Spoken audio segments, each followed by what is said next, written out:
Welcome to Elementary. Today I have two topics that I would love to touch on. And the first one is really about times are changing and managing your budget is key. And what a great way to start off the year. The second topic I want to touch on is beating the winter blues. And we are in the heart of the coldest months to come, and it is so important that set. But let's talk about budgets and times are changing and what's important to you. So I deal with a lot of different clients, different stages of their life, and some of them are coming to me saying, hey, I want to buy a house. How do I get started? How do I start saving? And then I have the second set of clients who are at a different stage of their life that will come out and say to me, hey, hold on a second. I want to get as close to mortgage free as possible. And I'd love to downsize, or I'd love to right size. And how do I do that? And well, there are a couple of things, while we guide them through that process. I want to talk today about creating that ideal lifestyle, right? I think people feel like you have to be struggling, or you have to be, you can't afford to have, a decent life and everything else. It's one or the other, and they have to make a choice. And you do have to make a choice if you want to have a quality of life. You do have to make a choice. It's without a doubt. However, what are the choices are we talking about, right?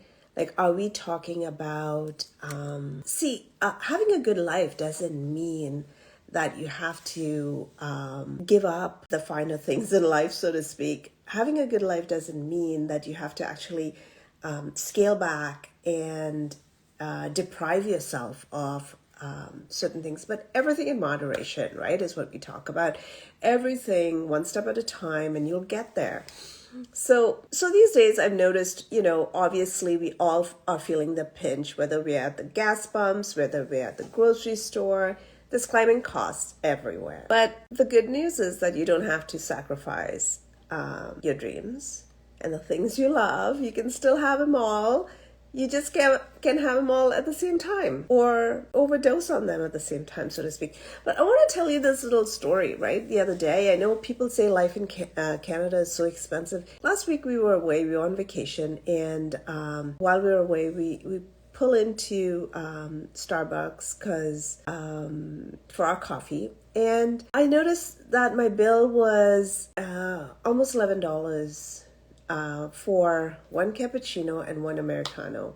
And I just wanted an Americano with, nothing fancy, but the Americano and cappuccino are almost the same price. However, as we crossed the border and we came on the other side, I ordered the same order and it was $9.50. Now, understand there was no tax on it, but I was paying almost $11 American dollars, which was like 14 or 14, I guess. And on this side of the border, so when people say, hey, our stuff is more expensive, I think it's all perspectives. I've noticed the last little while my vacations have been a little different, because I've been noticing prices in the US have been a lot more than out here. But let's talk about like budgeting. And budgeting isn't about depriving yourself. It's about empowering you to make those choices and giving you the permission to prioritize what truly matters. Now, if you want to go on vacation, you'll find a way to go on vacation. And I don't mean by,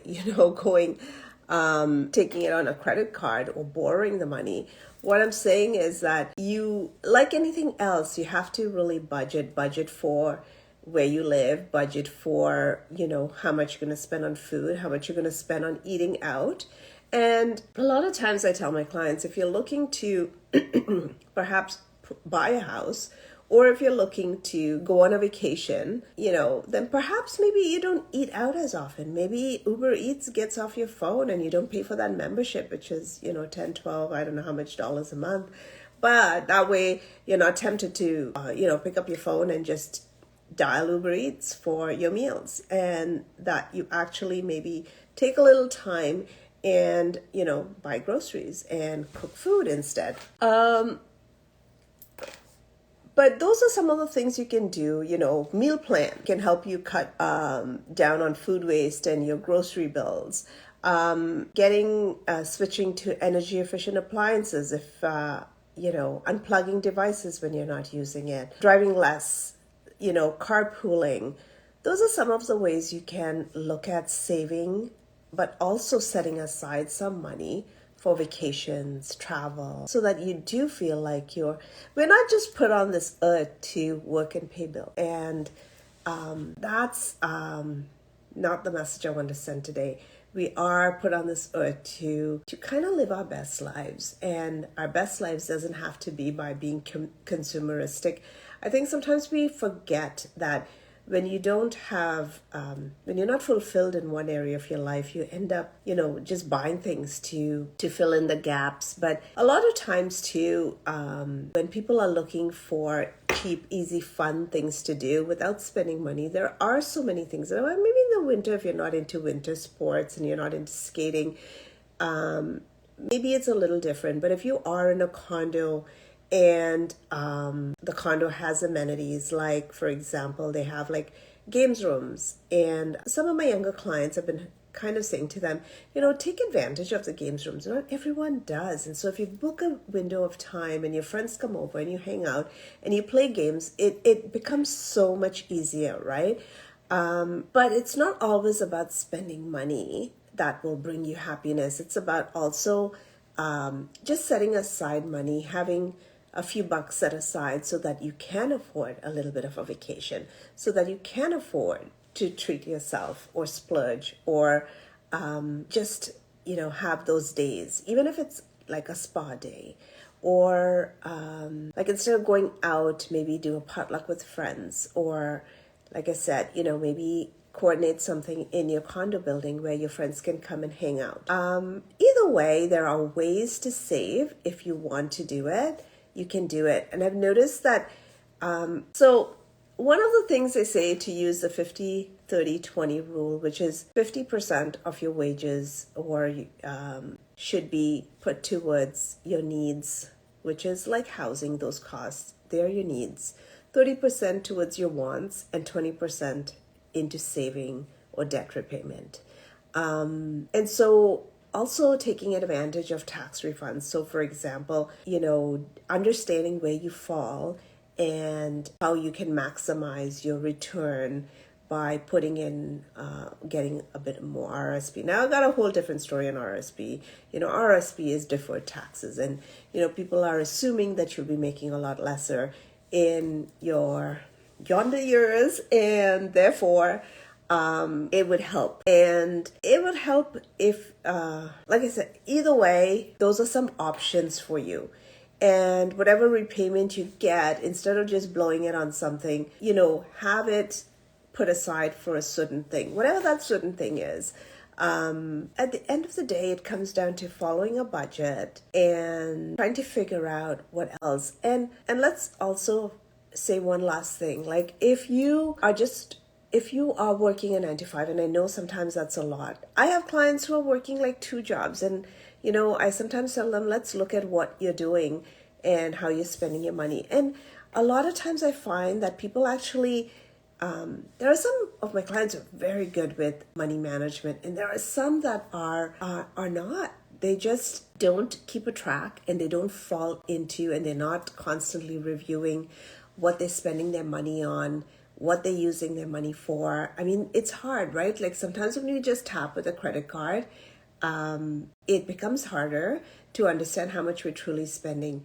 But if you actually just look at it from a week-to-week perspective and say, okay, if I'm just going to buy coffee, this is what I'm going to buy coffee on. Like, I don't even buy coffee on a daily basis. I actually make my own coffee at home. But that for me is, I found a coffee I really, really love, and I make my coffee, and that beats, having to go out and buy coffee. Now I still have to buy the beans and I still have to make it, but it's definitely cheaper than, than the coffee I was buying previously. So there are ways to deal with items and they become part and parcel. The other way to do it is to also be a little more prepared. If you meal plan and if you actually make lunches ahead of time, then you're not like stuck last minute thinking, oh, let me just grab something to go. Or maybe I'll just grab something at work, because that's when you tend to eat out and spend more money. So, there are ways to save for all the things you like. And there are ways to, like I said, not deprive yourself, but also, have things in moderation. And before we move on, I wanted to talk about winter blues. And I know this week is supposed to be the cold, like a very cold week. And today was a cold day, and I believe tomorrow is going to get colder. And so more and more people seem to really feel the winter blues, and it is a thing. It is a thing. It's a feeling of sadness, low energy, and seasonal, what do they call it? Seasonal affective disorder or something to that. Anyways, it was funny because a year ago, or was it a year ago? Yes.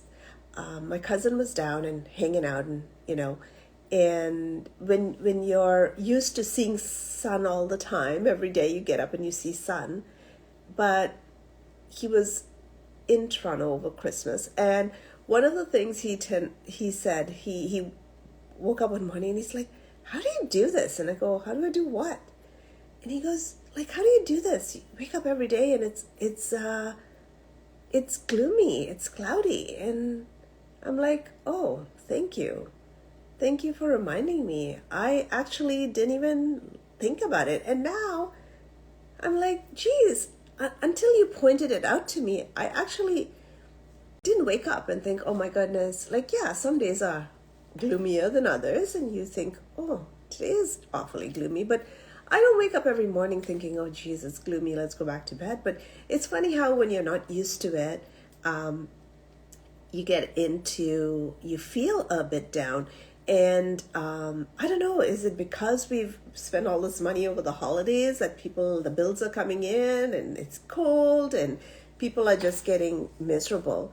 But at the end of the day, though, you can only take care of yourself, right? Your mindset, your the way you boost your endorphins, whether it's a workout indoors or a walk indoors or a workout, or if you don't have the sun, then you have to find different ways to create that happiness or that those blues. And I think by us not being active and being getting up and just going for it, I think you tend to run the risk of falling into being a little down and out at this time, hibernating, not wanting to go out in the cold. I mean, I feel like that some days, although today I did go out to lunch with a friend, or a client, should I say. And I thought to myself, geez, what was I thinking? Why did I want to go out to lunch today? But, sometimes you just have to do it. You just have to make time in your calendar, and you have it in your calendar, and you just have to do it. The other thing that you can do from a mindset perspective, and more important during this time, is almost a gratitude practice, and writing down 3 things that you're thankful for each day, or even one thing. And I know it's hard for us to really kind of do that. And it doesn't have to be anything great. It can be just a call to a friend, or a really great conversation you had with someone, or even be thankful for your coffee or your tea or whatever it is you are. But it's just starting that morning or ending your day with something you are thankful for, or something you're grateful for, or something that happened to you. Even if it's something really, really small, it makes a big difference in your life. And, practicing gratitude takes a little bit of it takes a lot of practice, right? We're also used to what we don't have. We're also used to always complaining about everything around us that we think we don't have, that we forget to actually look at all the stuff around us that we have. I was talking to someone the other day, and they were, talking about how their family, they had a little bit of, the year before their mother died, and then the year after. And they were just kind of talking about what they've been through and how they just feel like finally they're feeling like this is the year for them. This is the year when things are going to lift and things are going to be better. And I took a step back for a minute, and I thought, my goodness, like we have so much around us, like so much to be thankful for. For most of us, we have a roof over our heads, a warm bed to sleep in. We have food, we have work, businesses or whatever. And it doesn't matter how well you're doing or how it doesn't really matter. At the end of the day, if you just look around, and I'm not asking you to look around to the people who don't want to work. That's a whole different game. That's a choice. But if I'm just saying, if you just look around and you just take a minute in and you just say, and you just feel gratitude for all the stuff you have in your life, or all the little positive things that happen to you, you'll realize there's so much more to be thankful for. And it is, as human beings, it is something that you have to work on, because we're so easily drawn to being negative about a topic. Like if someone says something, you're right away drawn to like, oh my goodness, like what was in, like, why did they come up with this? And you're almost reactive, right? It's almost another thing to almost kind of do is change your ways from being reactive to proactive, or kind of minding, not even proactive, like just maybe putting a little check on how you respond to people. I know some of us, we get caught up in the moment and you just want to respond the way the person is dealing with you, but who knows what sort of day that person's had. Maybe they just had a really miserable day. Maybe their day was so shitty. Maybe someone was so mean to them. Maybe they felt like their world was falling apart, and you happen to be the one they took it out on. And you don't have to take it because you're nobody's doormat. But you also have to realize that perhaps you don't need to, you can't control their behaviors, but you can control your own and how you respond to the way they're behaving. So I know what January and February tend to be like these really, really bluesy months where people get into a little bit of a fog and a little bit of, crankiness and who knows what else. But I wanted to have this little chat just to say, hey, we all go through it. Just find little things that can help you get up on the other side. Yeah, so I don't know. How are you guys feeling? Are you having a good year so far? And are you having good days, and are you struggling? Like, what are your, what's going on in your world? Now, with regard to real estate, because I'm a realtor, and some people want me to talk about what's going on, and not all of you want to know what's going on in the market because you really don't care, because you're not looking either to buy or sell. So some people are not always looking to see what's going on. But January, like at the end of the month, I think I have a mortgage person on the thing. So I think end of January 29th, we have another announcement, and hopefully those rates will drop again to help a few more people get ready to get on the market. But our market is crazy, and all I would say to people is, it's not a cookie cutter market. It's really a market that is going to suit your needs. So if you're someone who absolutely, like if you're selling a smaller place to move into a bigger place, whether you sell a little low or you buy a little low, obviously you want to buy the more expensive thing lower. If you're looking to get into the condo market, there's deals to be had. Lots of deals, choices. But really, the key is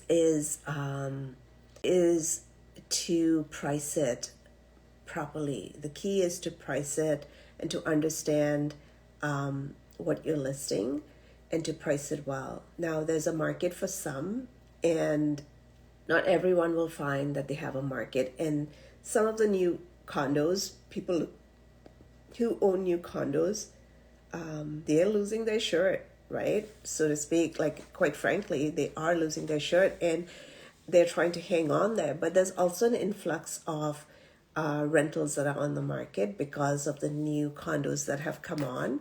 And that's also causing the rental market to dip a little bit. But at the tail end of it, it really comes down to being strategic. I listed a condo. I mean, it sold pretty quickly, I must say, but it was a very good, the pricing strategy was good. There was a bit of a delay in my listing, but when we got it on the market, it was the start of January, and the market seemed to have been going in a little bit of a different direction. So the amount of showings I got were not as much as I would have anticipated, but the condo sold conditionally on the weekend, and so which is great news for my seller. And my seller, was open-minded, pivoted, was open to the suggestions, was open to all of the pricing that we talked about. But these are things that are like so important to understand, and not just I know sometimes I'm a little picky on not picky, but I have to be able to buy your mindset on price. Like if I cannot deliver, then I shouldn't take your listing, right? Like if I cannot deliver, like if you want more than what the place is valued at, and we all want more, because that's how we are. But let's say, the market is just bringing X amount and you want like 100,000 more, and that's not the market we're in, then, as a realtor, like we have to decide if we're going to take your listing. Because to start with, any listing, like for me, any listing that I take, I'm out of money before I even get started. So like, yeah, we take your listing because we want to sell your property, not because we just want to have a listing with our name on it. That's not the situation, but it is a different market. And all I'm saying is that if you decide you want to buy or to sell, you just need to be prepared with where this market is going and really kind of understand the numbers, really understand what your plan is, and also be truthful about what you plan to do, right? Like, what would happen if you didn't sell your property? What would happen if you got a price that was so much, or a price and anything? What's your bottom line? What is something that anything below that you cannot accept because you won't be able to buy another property, at least the property that you have in mind? Like you should have a full strategy. And sometimes I get people who are open when you start discussing what their goals are. And then sometimes you'll get people that don't want to share. And I'm not asking you about your goals because I need to know all this information. Heaven forbid, I just have too much information in my head sometimes. But it's good to know people's goals and where they want to end up, because if both of you are not on the same page, how are you going to get there? So all I feel is like, as your realtor, you should be like totally trusting that person. And you should, both of you you should know that that person has your back no matter what. And as a realtor, you should feel the same way about the client you choose to work with as well. Because if you don't have trust, I don't think it's a good relationship. Because you're constantly thinking negative, right? And so when you have like all this negative in that space, nothing positive is happening. So a lot of times I find that people do not actually do enough to match a realtor to them and to their personality and to them specifically. Sometimes it's almost the last thing they do. Oh, I just have to go see this house. Let me just call this person. And I don't feel like that's the way you should go. And some other times I feel like some people think like you're a door opener or something. Like, no, you just don't call someone and say, hey, can you show me this place?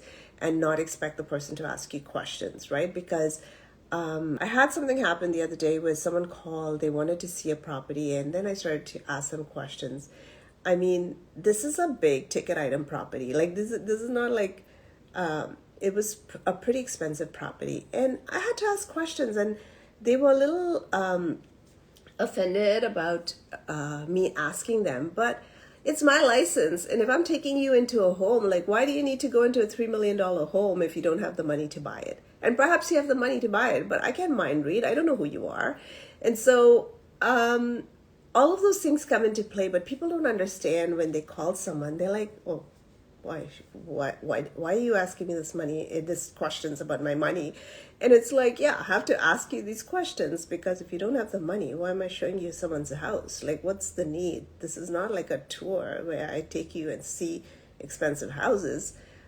You have to be able to qualify what you wanted, your intentions. Anyways, so I don't know if you have any specific questions about the market, but we'll wait and see as to what happens at the end of January.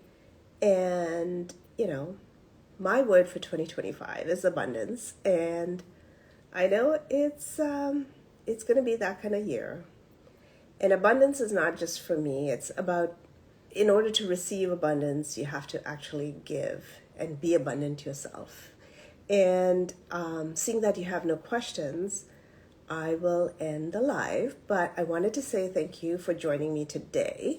And I will see you next week. For those of you who don't know me, my name is Jacqueline Watson, and I'm a realtor with Sutton Group Tower in Toronto. So until next week, we'll see you then. Bye.